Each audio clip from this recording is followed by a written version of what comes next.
recommend you reading it. It's a fantastic piece written by a former student of Punchbowl High, and I was just explaining to Jihad that I found one of the most fascinating pieces.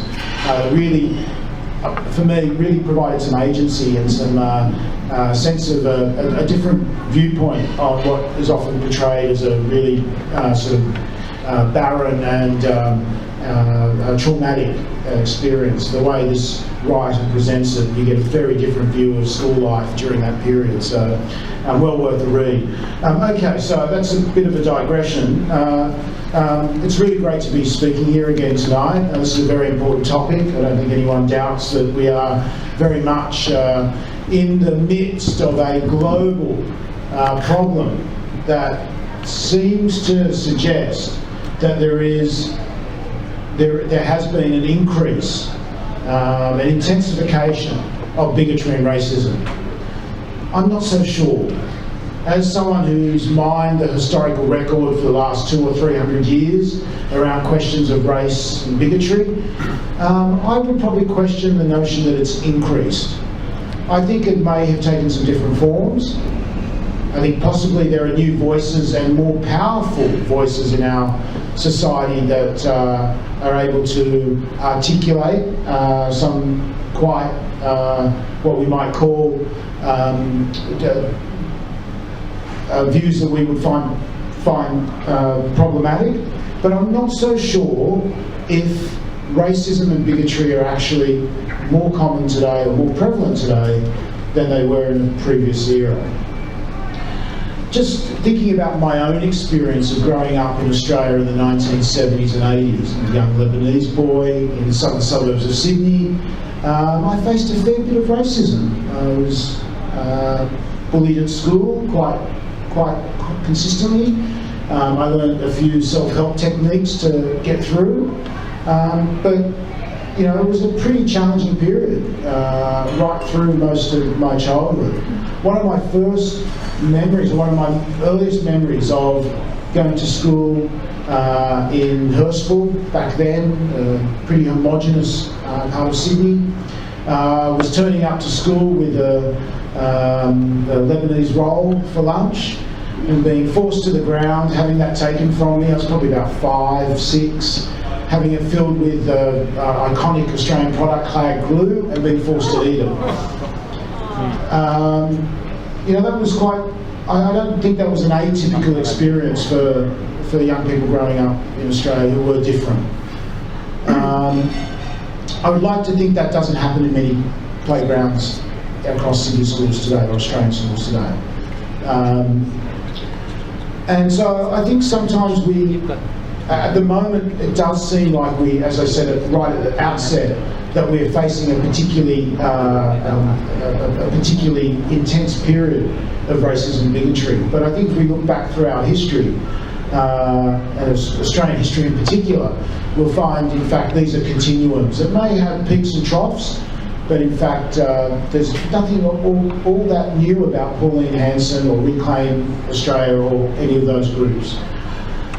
That's not to say we should, in any way, turn away from them or ignore the problems that they create in our society. Not at all.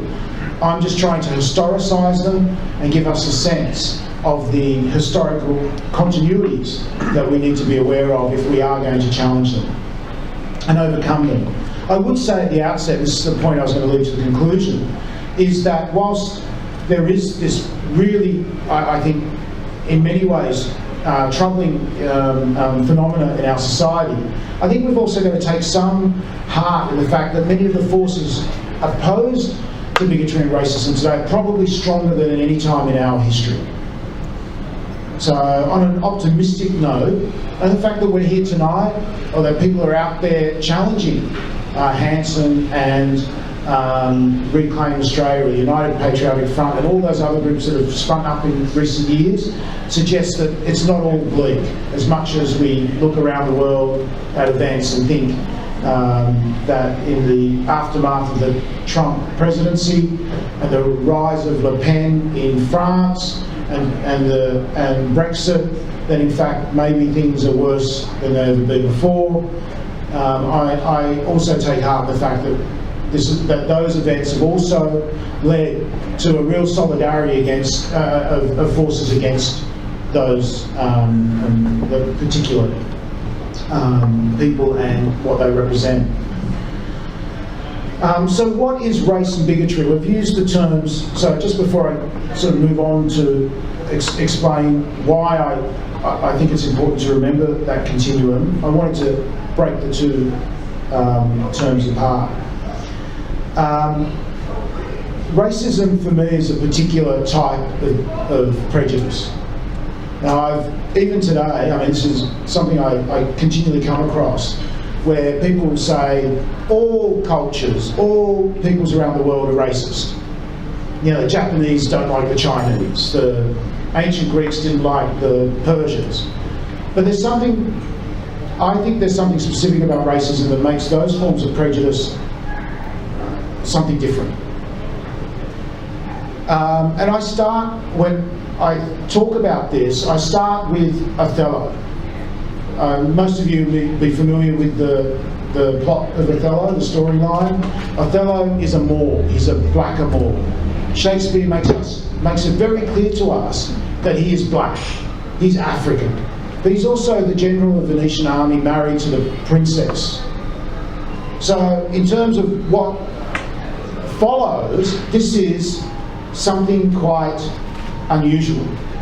And I think what Othello represents for us is a period where questions around race and skin colour and all the sort of ideas about intrinsic value or racial value are very ambiguous. I don't think we have racism in the Middle Ages. We don't have racism in the ancient world. There is prejudice and bigotry, but what we know as racism, I think, doesn't appear until later. It doesn't appear until a time when, through the Enlightenment, through the slave trade, and there's a groundbreaking work by Eric Williams, who was a Caribbean scholar, black Caribbean scholar, who then became a politician, who argued that Africans weren't enslaved because they were black, but they became black because they were enslaved. That is, that once slavery emerged and the institutionalisation of slavery and the economic benefit of slavery, then a particular ideology of racism started to form that justified that sort of form of human bondage. And it's in that process of the rise of capitalism, the spread of European power, the sort of colonial period, that we really see, and the Enlightenment and the scientific revolution that really leads to the ideas of racism as we understand them today. And that is that certain people have intrinsic or essential characteristics that are unchangeable because of their racial heritage or their racial characteristics. And so this is something that really doesn't embed in until the first half of the 1800s, as we understand it today. And by the end of the 1800s, a lot of scholars have said, basically everyone in Europe is racist.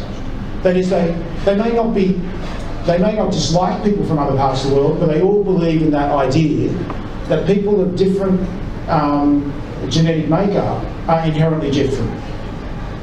And that shifts the sort of ideas of earlier period. And one of the reasons, I mean, there's a great work by V.J. Kernan, whose book, The Lords of Humankind, argues that, in fact, the turning point was actually in slavery, or the whole slave trade, was the moment when it became very costly to replace slaves. Up until about the 1760s, 1750s, 1760s, if a slave in the US or in other parts of the empire put up their hand and said, I wanted to be Christian, I'm converting, then because of the sort of Christian ideals, they had to be released. They couldn't be enslaved. So much of early slavery was bound up by religious beliefs. In places like Massachusetts and elsewhere that were set up as effectively religious colonies, this was a very fundamental belief. And so in that period you have African slaves who are released and who marry into society, take up normal jobs because they've become Christian, and they're seen as equals under Christian law. But this changes as the expense and the competition for slaves increases, as South America and the Caribbean and the US expand their slave economies.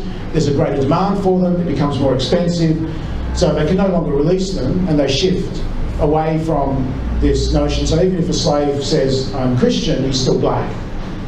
And that becomes the value of a person is based on their skin colour. Now, why is this important?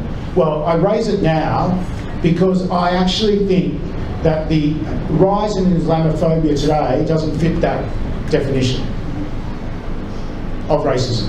Not to say it's not prejudice, bigotry, that we shouldn't oppose it at every opportunity, but it doesn't fit. So there is a new phenomenon, and that might be what we need to actually understand if we're going to challenge it more effectively. And I'll talk a little bit more about that in a few moments. So when we're talking about bigotry, we can talk about Islamophobia. We certainly talk about the rise in gender bigotry that we've seen in more recent years. I was listening to Radio National the other day, and I understand that Queensland has pulled back on abortion rights, and that New South Wales is thinking of doing the same thing. That might be a topic for next.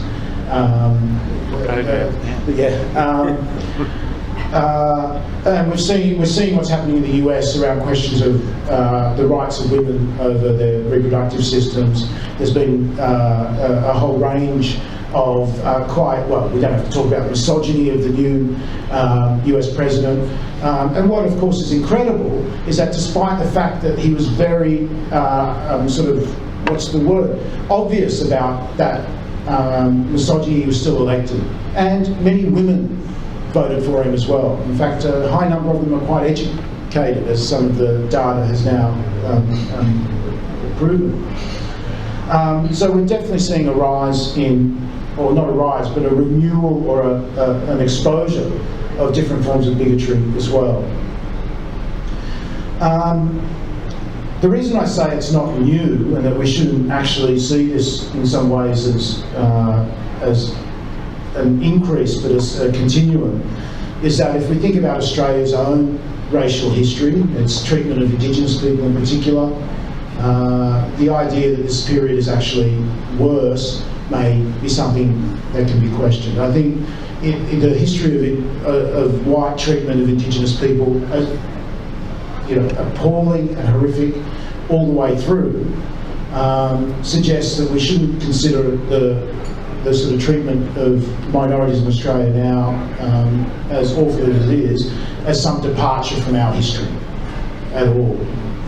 I go back to our first Prime Minister, Edmund Barton, and this is not directed at Indigenous people, but at our Asian neighbours, and he says, the doctrine of the equality of man was never intended to apply to the equality of the Englishman and the Chinaman. There is no racial equality. Now, these, and we can think of the statements of Billy Hughes and a whole range of other very prominent Australians who made it very clear that white people were superior. So, in many ways, the rhetoric and the ideological viewpoints of people like Hanson are in fact part of a very long history of Australian ideas about themselves and others. It's interesting in Barton's, the quote from Barton, his words, that there's no mention of women at all. Australia has a pretty reasonable history around some gender issues, but certainly there is a lot to be appalled about in relation to the way that women have been treated in Australia over the last 230 odd years as well. So that sort of bigotry is also, there's a lot of testament around that, as then Australia is and has been a very patriarchal country. So what is new then? If the argument is that it's something that has long been part of Australian history, and I could spend a long time talking about the White Australia policy, talking about the way that migrants in the post-World War II period were treated. There's a great deal of research that's been done on the migrants who went to the Snowy Mountains River Scheme, their treatment, the differential wages that were paid to migrants, the way that Indigenous people were treated out in many parts of Australia over a long period of time, the stolen generation. You know, one can go on and on about the racist history of Australia. But I think there are some things that we can focus on to understand what is happening today. It's part of a continuum. There's no doubt that what we're seeing today builds or has its precedence or its precedence in earlier periods. But I think we can say that there are certain global forces and certainly factors in Australia as well, which is driving this phenomenon in particular ways. And these are I've got four, and they're in order of importance for me, order of importance. And I am largely a materialist, and that is, being a political economist, I want to understand the economic elements or factors that drive particular ways that the social power relations are shaped. So the first, I think, is neoliberalism and globalisation.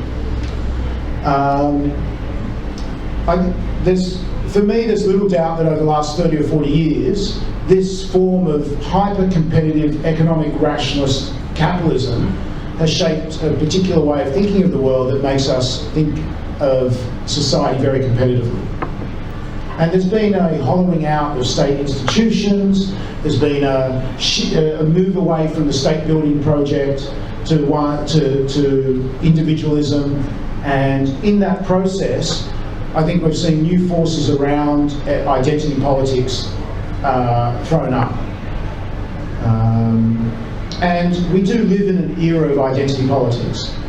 As I'm saying, the next point, the end of the Cold War and the move away from the sort of post-World War II era around Keynesianism did suggest that the grand narratives or the alternatives to the neoliberal project were, and Thatcher said this famously when she said there is no alternative, have proven, have sort of dissipated, and that has really left a quite hollow place for politics, or a vacuum for politics. We don't really have a political theory that's alternative to the dominant ideological project that we experience.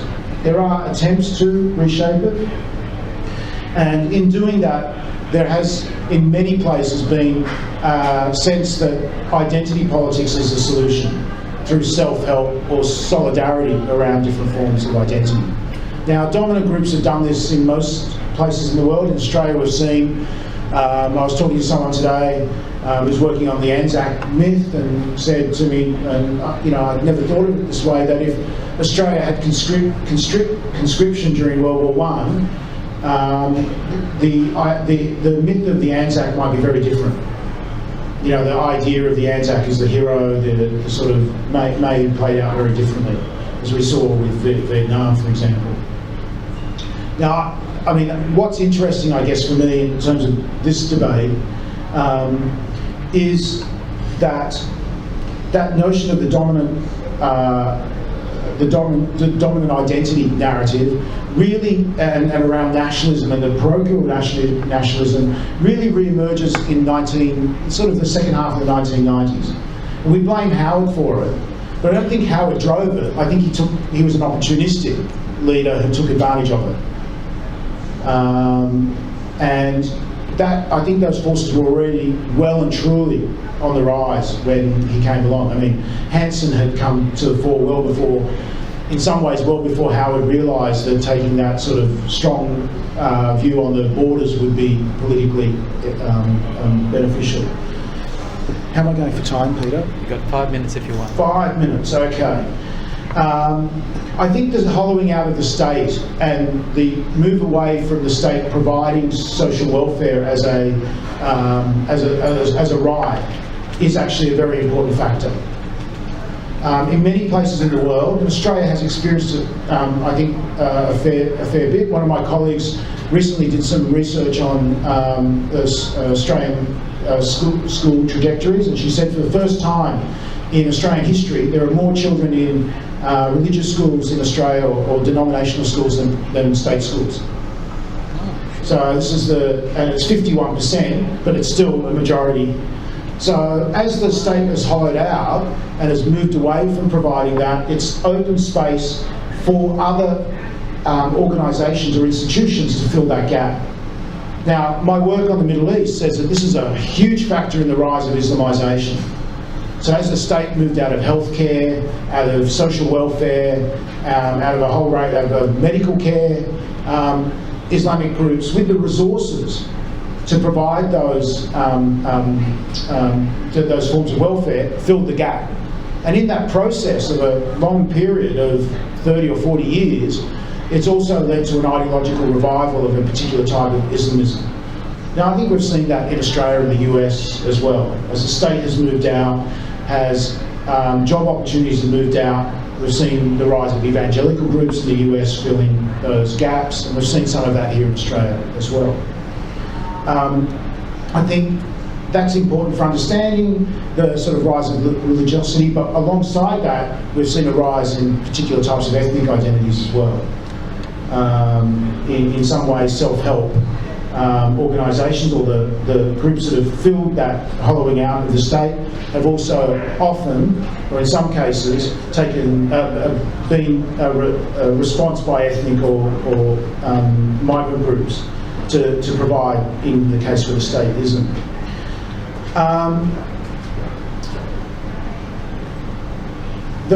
I've talked a little bit about the Cold War and the end of ideology. I think that is important.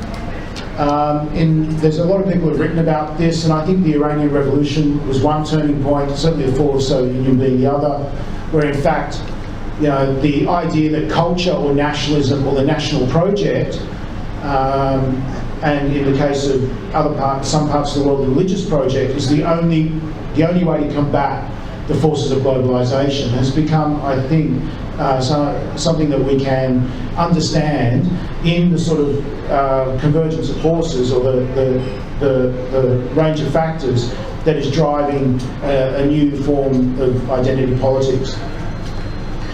And the third point, or the third factor, I would say, and this goes back to this phase of capitalism, or what David Harvey, a well-known Marxist geographer in the US, has argued is a class war.